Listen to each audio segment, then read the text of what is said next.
A year ago, when Austin and the rest of Texas was in a lockdown, most state lawmakers were also locked out. That left Governor Greg Abbott to contain the outbreak by issuing executive orders and declarations.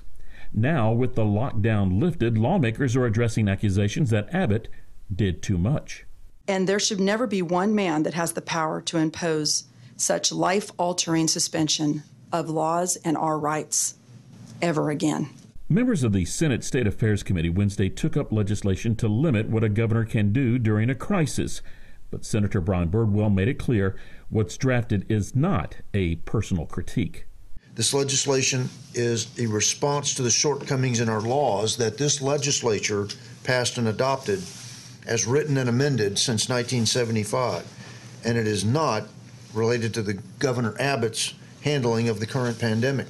SJR 45 and its companion bill, SB 1025, would require a public vote to amend the Texas Disaster Act of 1975. The legislation would require the governor to call a special session if a declaration goes past 30 days under three conditions. The declaration affects half of the state's population, or 2/5, 102 or more counties, or 2/3 of the counties in 3 or more trauma service regions. The time limit is extended to 90 days during an event involving radiation. The legislation reins in actions like mask mandates, closing businesses, and setting occupancy rates.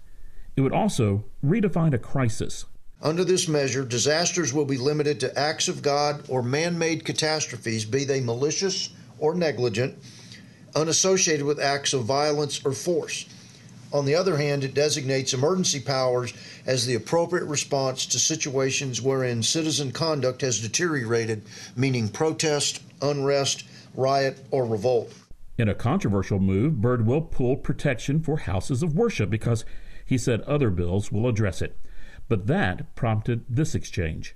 I agree completely that we need to have businesses protected, but I put right above businesses as number one, the protection of our religious rights and protections of our churches. I could not turn this vehicle into every element